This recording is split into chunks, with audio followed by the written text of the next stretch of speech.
Hello students, welcome you back to my session of geography from Srimata IAS institution, and let's look back at a topic which we wanted to discuss in our previous session, that is origin and evolution of the earth. ಏನಿದು origin and evolution of the earth ಅಂದ್ರೆ before starting with the concept of the geography, I would like to give a information regarding the ಯಾವ ರೀತಿಯಾಗಿ ಒಂದು ಭೂಮಿ ಇವತ್ತಿನ ದಿನ ಕಾಣಿಸುತ್ತೆ, ಅದು ಯಾವಾಗ ಸ್ಟಾರ್ಟ್ ಆಗಿದೆ ಫಾರ್ಮೇಶನ್ ಆಗಕ್ಕೆ, along with it the planets which are part of a solar system ಯಾಕೆ ಫಾರ್ಮೇಶನ್ ಆಯಿತು. Next, why the galaxy has a many of the stars together which are shining in the sky. So these all questions has been answered by various geographers who had studied these all subjects, and they had came up with the many of the philosophies, and there exist so many philosophies, but we're going to see some of the hypotheses which were provided, which were important and accepted across the world even today. So two theories which I'm going to discuss along with you today in this session is, one is nebular hypothesis and one more is the Big Bang theory. So let's see regarding the first theory, what it say regarding how the origin and evolution of the earth has taken a place. So this nebular hypothesis has been proposed first time in the year of 1755 by the scholar known as Immanuel Kant. And next, this nebular hypothesis itself is revised by the Laplace, who was a mathematician who revised this theory, and he added and even provided a support to the Immanuel Kant regarding origin of the earth along with the evolution of the earth in the year of 1796. So let's look at how it all has started and what the Immanuel Kant has provided evidences and how he had came up with this kind of a development. First thing, he had observed that there is no existence of any kind of planets, not even the solar system, nor even the galaxies in the early part of history. Instead, what existed then? There existed a hollow, a space, a large space which was present earlier, containing many of the number of gases plus dust particles. It means, according to Immanuel Kant, there was a empty space which accumulated by number of gases and dust particles, and they do have some circular motion. It means all of the gases which were present in the space in the early part of history were in the rotating in circular manner, and the circular manner rotating gases, for examples, are hydrogen, a helium, and a nitrogen, and oxygen, and a phosphorus, carbon. So there existed a number of gases in the space, and along with it, the dust particles too present. Was that what he had said is, these gases and dust particles which were lighter in the density started accumulating at a central portion. It means the dust particles and gases together started moving towards the central part of that nebula, and this nebula has started revolving and rotating, and again there is a collision has taken a place in between these gases and dust particles together. This collision leads to friction in between these gases and resulted into a fusion reaction. Fusion reaction is nothing but when one or more number of atoms combine together, there is a atomic nuclear come out of it. It means the energy will come out of it. Whenever the two number of particles collide, then there will be some results comes out of it. This result is formation of the star has taken a place. Andre nothing, simple ಆಗಿ understand ಮಾಡ್ಕೊಳ್ಳಿ. There is a gases which were present in the universe, they started coming and moving towards each other. This movement resulted into collision and friction between them. This friction resulted into the fusion reaction, which resulted into generation of the pure energy and formation of your star has taken a place. Right? So this star is nothing but a sun. I just now explained you how the sun has taken a birth. It means the sun is consisting of the gas which is nothing but the hydrogen and helium. The hydrogen and helium together. They're containing a hydrogen and helium in the sun, and vast amount of energy has been generated by whenever the hydrogen and helium together collide and fusion reaction takes place, and this is resulted in the formation of your sun. And composition of this hydrogen and helium is, you can take that 25% of the helium is present inside the sun, whereas hydrogen composition is containing 75%. It means most of the compositions in the sun is nothing but a collision of these two gases. What happened next then? After formation of the sun, there is some of the gases which started moving in the outward movement. It means the formation of sun has taken place by incoming and colliding of a lighter materials, the denser materials coming, starting moving in an outward direction. This outward direction movement resulted into the small clumps of gases has formed in the outer part of the sun.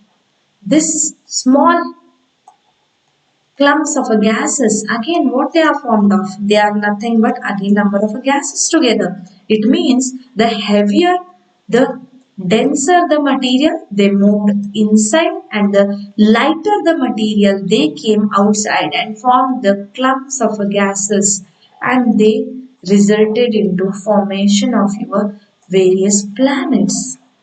And these planets are containing, you can say there are heavier materials contained in the interior part of the earth. Yes, of course, the density is compared to the hydrogen and helium is less. Due to that reason, these nitrogen, oxygen, phosphorus, silicon, these all forming together, resulting of a collision and a fusion reaction, form the various planets. If you look at the various planets which are present, these all planets do have a similarities in their content. It means whatever present the mineral inside of the interior part of the earth, for example, the silicon, aluminium, even present in the other planets too. The gases which are protecting the earth in the atmosphere, the oxygen too even might be presented in the early part of history in other planets. But the again development has taken a place, so resulting into different kind of a composition in these gases. It means all of the gases do not combine in one place, but instead, as there are a diffraction between these gases, resulting in the formation of some of the minerals in some part of the planets, and other planets do have some similarities and dissimilarities too.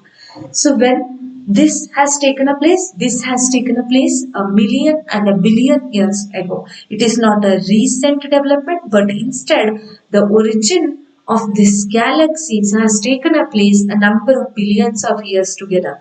For example, the Earth of itself has taken a birth back in a 4.5 billion years ago. Like that, the galaxy has born some 10 to 15 billion years ago. So this presents you one of the theory presented by the Immanuel Kant known as a nebular hypothesis. It is nothing but a cloud of a nebula resulted into formation of a number of galaxies and number of even planets. We do not know, there might be existing of many of other galaxies too. We know regarding the Milky Way galaxy, but out of this galaxy there existed a one more galaxy, two number of a galaxy, third number of a galaxies. So there existed a many galaxies might be. The research has to be done in the future to know much regarding out of the Milky Way galaxy what is present. But Coming back to our topic, that is origin and evolution of the earth.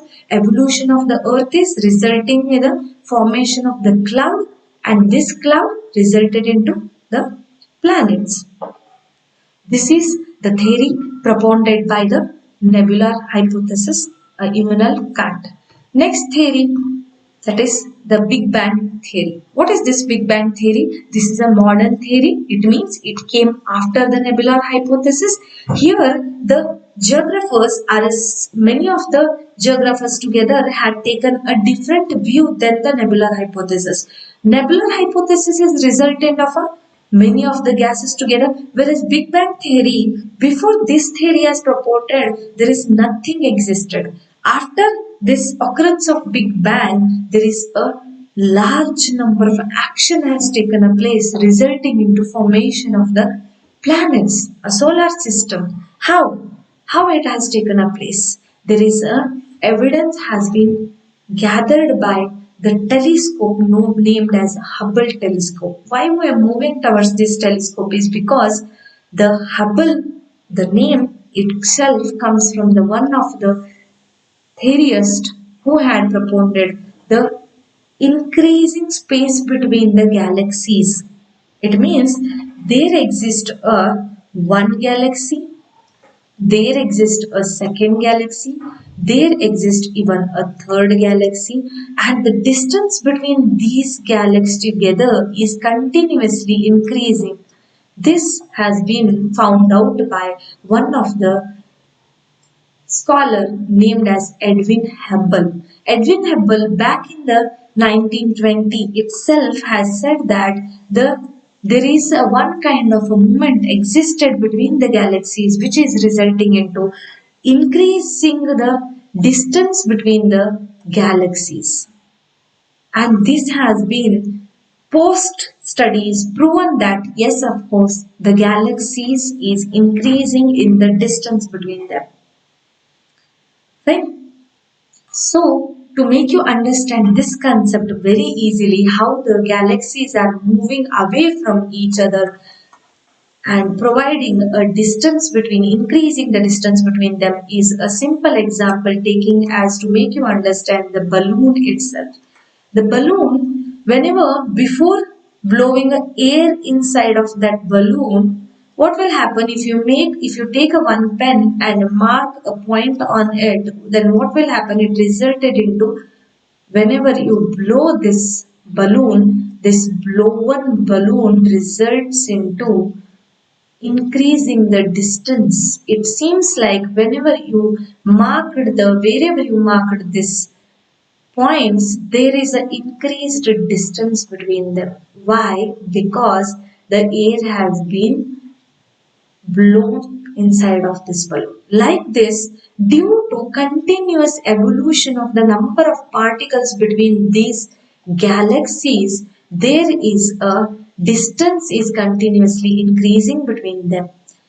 But one thing I would like to clear in this matter, that even though galaxies are increasing in their distances, the galaxy itself is not increasing. Whenever you blow the balloon, during that time, the small dots which you have made on these balloons, they seems larger here. Okay, whenever the air is blown here, this seems larger, but instead the galaxies is in the reverse manner. Means what? The galaxies, the distance is increasing between them, but galaxies shape itself is not getting increased. Clear? So the one event which occurred back some 13.7 billion years ago, resulting into the Big Bang theory. This is nothing but one small tiny particle which was existed in the universe, which is a very small in the volume, but it contained infinite temperature and infinite density. And there is a one kind of occurrence of an event which resulted into blast of this tiny particle and a sudden increasing of this space. The in small volume, big volume has come here, and this resulted into birth of a time, a space, and the matters in that space, whatever has been generated here. In the nebular hypothesis, earlier the cloud was there. Here there was a small particle was existing. Due to some disturbance, there is an explosion of this small particle lead to a Big Bang theory, which resulted into birth of a time, space, and the matters together. And these matters has in future started again colliding with each other, means energy got converted here. How? Whatever the matters were scattered by these Big Bang theory, they converted into some matters, they resulted into matters and antimatters. What these antimatters and matters? Nothing but there existed a matters and opposite to them antimatters, they started colliding to each other. Here again this collision resulted into disturbances of these matters and distractions and destroying of some of the matters, and only some stable matters, stable particles has survived in the space, because space has already made by Big Bang theory. So these stable particles, what they started within just a 3 minute of this Big Bang theory, the temperature has dropped to 1 billion degrees Celsius. Means earlier there was an infinite temperature existed inside of a tiny ball, which resulted into in the later period of a time the blast which has taken a place within just a 3 minutes, temperature has decreased to 1 billion degrees Celsius. This decreased temperature resulted into in the future a 300,000 years later universe was cooled down to 4,000 degrees Celsius. What it means? Earlier there was high temperature which was present. Later what happened? Sudden decrease in the temperature. Due to the decrease in the temperature, what happened here? The matters and antimatters are generated, and some of the stable particles has remained as it is in the universe, and post that the 300,000 years later in the universe, again there is a cooling down of a temperature to the 4,000 degrees Celsius, and this resulted into formation of the one of the atomic nuclei, and finally the capture of electrons to form fully fledged atoms. What does it means? The atom which contains the positively charged ions and negatively charged ions started coming together closed, and the transparent, this collision resulted into transparency in the universe, and this transparency got filled by clouds of hydrogen and helium gases in the future, and this hydrogen and helium gases given a kind of a birth to the universe in the future. So there is a two theories. One theory is propounded by the Immanuel Kant to prove you that there is a birth of the universe has taken a place stage by stage, whereas the Big Bang theory proves you regarding the increase in the distance between them two, and how there is a decreased temperature leads to transparency in the space, transparent manner. The space is transparent today, and next, because we can see the sky clearly, the transparency is available in it. Next, in the future, the hydrogen and helium gases, what I said in the nebulous gases, has continued. The proportion means their process has continued and leads to the birth of the planets. So here completes your two theories, the Big Bang theory and the nebular theory, which proves you regarding how the universe has taken a birth and how they led to formation of the planets. And there existed a gases which were present inside of it, resulting into differences in the present minerals today in different planets. The star formation, which we are going to see in the continuation part of next session. Thank you very much. We'll join in the next class.